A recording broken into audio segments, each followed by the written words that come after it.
हाय। तो इस वीडियो में हम बहुत जल्दी बात करने वाले हैं for the students who have wasted their 11th but also for the students who are serious about the next year. ठीक है, वो आगे वाला साल वेस्ट नहीं करने वाले हैं अपने पिछले साल की तरह। तो सबसे पहले एक बड़ा क्वेश्चन कि क्या पॉसिबल है आईआईटी? तो उसका आंसर है हाँ, पॉसिबल है। मेरे पास बहुत सारे एग्जाम्पल्स हैं उन लोगों के जिन्होंने सिर्फ एक साल में मेंस भी क्लियर किया, फिर एडवांस भी क्लियर किया सिर्फ एक साल की तैयारी में। बट हाँ, एक और चीज़ कि तुमको बहुत ज़्यादा मेहनत की ज़रूरत भी है अगर तुमको एडवांस तक क्लियर करना है मीन्स। बट अगर तुमको एडवांस भी क्लियर करना है तो हाँ, तुमको बहुत ज़्यादा मेहनत की ज़रूरत है। ठीक है, तो अब हम बात करेंगे स्ट्रैटेजी क्या होने वाली है। तो स्ट्रैटेजी बेसिकली ये है कि तुमको अभी तुम्हारे 11th के एग्जाम्स होने वाले होंगे स्कूल्स में, तो तुमको वो एग्ज़ाम देने हैं। जितनी मेहनत तुम कर सकते हो उसमें उतनी मेहनत कर लो, जितने चैप्टर्स तुमसे कवर हो सकते हैं उतने कर लो और जैसे तैसे वो निपटा दो, मतलब वो ख़त्म करो। ठीक है, उसके बाद तुमको तुरंत without wasting even a single day तुमको 12th शुरू करनी है। और जितनी जल्दी तुम 12th ख़त्म कर सकते हो उतनी जल्दी करो। ठीक है, उसके लिए अगर तुम्हें कोचिंग से अलग हटना पड़ रहा है, थोड़ा तेज़ करना पड़ रहा है, थोड़ा स्लो, जो भी तुम्हें करना पड़ रहा है तुम करो। लेकिन अब तुमको एक साल में सब चीज़ कवर करनी है। ठीक है, तुम कोचिंग से थोड़ा सा हट भी सकते हो, अपने आप को मिस अलाइन कर सकते हो अगर तुम्हें खुद पे बहुत कॉन्फिडेंस है और तुम बहुत मेहनत कर रहे हो तो। ठीक है, in case you are not doing that तो कोचिंग के साथ ही चलते रहना। ठीक है, तो सबसे पहले 12th तुम्हें ख़त्म करनी है बहुत जल्दी। ठीक है, बहुत जल्दी से मेरा मतलब है कि जनवरी में मेंस होता है तो एटलीस्ट 3-4 महीने में पहले तो तुम अक्टूबर तक अपना 12th पूरी तरह ख़त्म कर देना। ठीक है, अब उसमें तुम्हें ख़त्म करना क्या क्या है, 3 चीज़ें करनी है। ठीक है, तुम्हें थ्योरी कवर करनी है, वो मैंने बता रखा है थ्योरी कैसे पढ़ते हैं। तुमको पीवाईक्यूज़ करने हैं और तुमको एक साइड बुक खरीदनी है तीनों सब्जेक्ट्स में।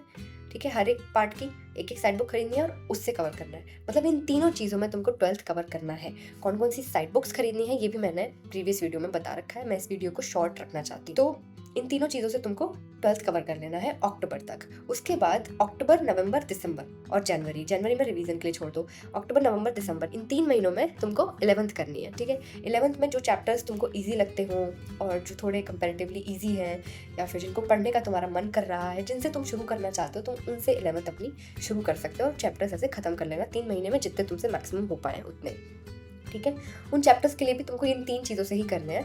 बाकी अगर कोई हार्ड चैप्टर तुम पकड़ते हो तो उसमें से तुम जो साइड बुक वाला पार्ट है उसको हटा सकते हो। बाकी 2 चीज़ें पीवाईक्यूज़ और थ्योरी, इन चीज़ों को कवर करना। ठीक है, उसके बाद देखो मेंस इजी ही होता है। अगर तुम 12th को बहुत अच्छे से भी कर लेते हो ना तब भी तुम्हारा मेंस तो क्लियर हो ही जाएगा। लेकिन 11 जो हम कवर कर रहे हैं ना वो बेसिकली एडवांस में हेल्प करने वाला है और वो मेंस में एक अच्छी रैंक लेके आने के लिए और वो मेंस में एक मार्जिन रखने के लिए कि इन केस तुम्हारा 12th के चैप्टर्स ख़राब होते हैं तो तुम बच जाओ उस केस में।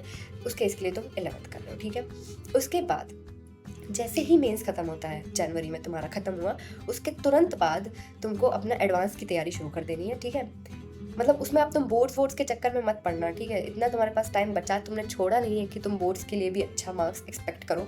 ऑल्दो आ जाएंगे क्योंकि तुमने 12th बहुत अच्छे से करी है। ठीक है, वो बहुत जल्दी करी थी और फिर जनवरी में तुम्हारा रिवाइज भी हो जाएगा तो तुम्हारे 12th के बोर्ड्स भी ईजी चले जाएंगे, बस उसकी अलग से टेंशन मत लेना।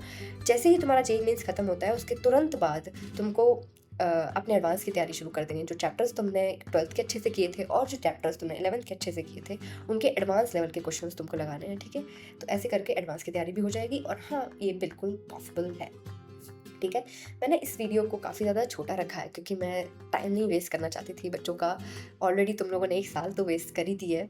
तो अगर तुम्हें बाकी चीज़ें के बारे में जानना है तो तुम दूसरी बाकी वीडियोस देख सकते हो। ठीक है, तो नेक्स्ट या नेक्स्ट टू नेक्स्ट एक वीडियो बनाऊंगी मैं जिसमें कि मैं बताऊंगी कि how to end that procrastination loop. वो वीडियो भी देख लेना, वो काफ़ी ज़्यादा हेल्पफुल होने वाली है।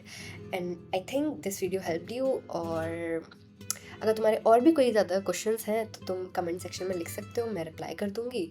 बाकी ज़्यादा टाइम मत वेस्ट करना अब। ठीक है, और जो लोग सीरियस अभी भी नहीं है तो उनके लिए तो है कि तुम जेईई प्रिपरेशन छोड़ ही दो, अपनी लाइफ एंजॉय करो काफ़ी ज़्यादा, स्कूल लाइफ तो वो भी बेटर है।